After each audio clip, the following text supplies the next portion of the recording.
காங்கிரஸ் பேரியக்கம் ஆட்சியிலும் நடந்தால் உடனேயுமே ராஜினாமா செய்ய வேண்டும் கொக்கரிப்பார்கள். இப்பொழுது இதற்கு யார் பொறுப்பேற்று ராஜினாமா செய்ய போறார் அந்த கேள்வியை இங்கே வைக்கிறோம். பிரதமர் பொறுப்பேற்க போகிறாரா? உள்துறை அமைச்சர் பொறுப்பேற்க போகிறாரா?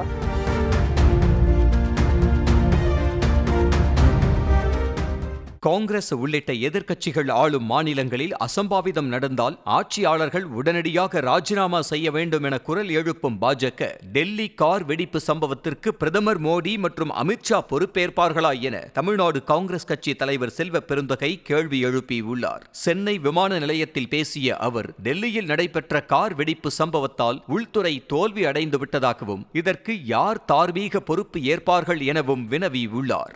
நேற்றைய தினம் புதுடெல்லியில் நடந்த வெடிகுண்டு விபத்து பாதிக்கப்பட்ட மக்களோடு இந்த தேசமும் காங்கிரஸ் பேரியக்கமும் அந்த மக்களுக்கு ஆதரவாகவும் உறுதுணையாகவும் இருக்கிறோம் என்பதை உறுதிப்படுத்துகிறோம். எந்தவித பதட்டமும் இல்லாமல் இப்படிப்பட்ட ஒரு கொடூர செயலை செய்திருக்கிறார்கள். இது வன்மையாக கண்டிக்கத்தக்கது. இரண்டாவது, ஏன் இந்த செக்யூரிட்டி ஃபெயிலியர், ஒரு மிகப்பெரிய பாதுகாப்பு தோல்வி அடைந்திருக்கிறது, அதுவும் நம்முடைய இந்திய திருநாட்டின் தலைமையிடத்தில், கேபிட்டல் ஆஃப் த கண்ட்ரி. இது மிகவும் வருத்தத்துக்குரிய விஷயம். இது யார் தார்மீக பொறுப்பேற்க போகிறார்கள்? இதே ஒரு வேற மாநிலங்களிலோ காங்கிரஸ் பேரியக்கம் ஆட்சியிலோ நடந்தால் உடனேயுமே ராஜினாமா செய்ய வேண்டும் கொக்கரிப்பார்கள். இப்பொழுது இதற்கு யார் பொறுப்பேற்று ராஜினாமா செய்ய போறார் அந்த கேள்வியை இங்கே வைக்கிறோம். பிரதமர் பொறுப்பேற்க போகிறாரா? உள்துறை அமைச்சர் பொறுப்பேற்க போகிறாரா? அதே மாதிரி மத்திய உளவுத்துறை இதுவரை எந்தவித முன்னேற்பாடுகளும் காலை இங்கே எடுக்கவில்லை என்று கூறப்படுகிறது.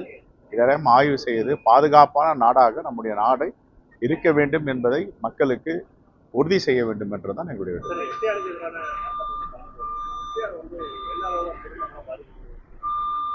எஸ்ஐஆருடைய ஃபார்மை பார்த்தாவே தெரியும்.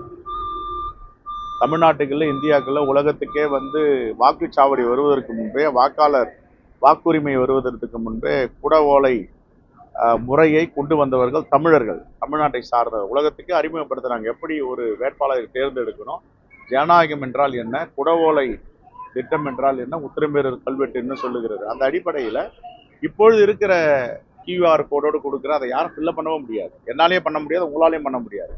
அவங்க என்ன சொல்றாங்க, முன்னாடி நீங்க எஸ்ஐஆர்ல இருந்திருக்கீங்களா, இந்த திருத்தம் நடந்திருக்கா அப்படின்னா அவங்க உறவினர் பெயர்னா எந்த உறவினர் பெயரை சொல்றது, எந்த முகவரியை கொடுக்கறது? ஆகையால இப்படிப்பட்ட சிக்கல் இருக்கு. உச்சநீதிமன்ற நீதிபதி சொன்னது போல, எனக்கே எந்தவித ஆதாரமும் இல்லாமல் இருக்கிறேன், எங்கிட்ட போயிட்டு நீ இருப்பிடை சான்றிதழை கொடு, உன்னுடைய சர்டிபிகேட் கொடுங்க, என்ஆர்சி கொடு, நேஷனல் ரிஜிஸ்ட்ரேஷன் சர்டிபிகேட் எங்கேருந்து கொடுக்கறது அப்படின்ற கேள்வி முன்வைக்கிறாங்க. ஆகையால இது இப்பொழுது தேவையற்றது. பருவகால மழை ஆரம்பிச்சிருச்சு, பெஞ்சிட்டு இருக்கு. பள்ளிக்கூட ஆசிரியர்கள், அங்கன்வாடி பணியாளர்கள் எங்கே போயிட்டு இருக்காங்க? இப்போ பள்ளிக்கூடம் முடிஞ்ச பிறகு 2 மணி மேலே போகிறாங்க. 2-3 மணி நேரம் தான் வேலை பார்க்க முடியும். இது எப்படி ஒரு மாதத்தில் முடிக்க முடியும்? இப்படிப்பட்ட சிக்கல்களும் பிரச்சனைகள் இருக்குது. தகுதியானவர்கள் பெயரை நீக்கக்கூடாது, தகுதியற்றவர்களை சேர்க்கக்கூடாது. இதுதான் எங்கள் ஸ்லோகன். இது சரியான நேரம் இல்லை. இப்போ பருவமழை ஆரம்பிச்சிடுச்சு, இன்னும் ஜனவரி என்று பிப்ரவரி முதல் வாரத்தில் நோட்டிஃபிகேஷன் வரப்போகுது. அப்போ ஹரியானாவில் நடந்த மாதிரி இது நடக்கக்கூடாது. அதே போல மத்திய அரசுக்கு ஏதாவது ஒரு போராட்டங்கள்னா காங்கிரஸ் முன்னின்ற ஒரு போராட்டம் நடந்தது. ஆனால் தமிழகத்தில் எந்த ஒரு விஷயங்களுக்கும் காங்கிரஸ் போராட்டம் பண்ண மாதிரி தெரியறது ஒரு நிலைக்கு சமூக வலைத்தளம் தொடர்ந்து அதை பற்றி பேசிட்டு இருக்காங்க. தமிழ்நாட்டில் ஒரு நல்லாட்சி நடக்குது, சில தவறுகள் நடக்கும்போது சுட்டி காட்டுறோம். இப்போ லாக்அப் டேட் நடந்தால் சுட்டி காட்டுறோம், லாக்அப் நடந்ததுக்கு கண்டிக்கிறோம். பாலியல் வன்புணர்வு கோயம்புத்தூர் நடந்தது, என் கண்டனத்தை தெரிவிச்சிருக்கிறோம். எங்கே பேசாமல் இருக்கோம், பேசிட்டு இருக்கோம். என்ன பேசுறதா, எடப்பாடியார் பேசுற மாதிரி நாங்கள் பேசுறது இல்லை, வன்மமா பேசுறது இல்லை, கொச்சைப்படுத்தி பேசுறது இல்லை. சொல்ல வேண்டிய இடத்துல கண்டனத்தை தெரிவிக்கிறோம்.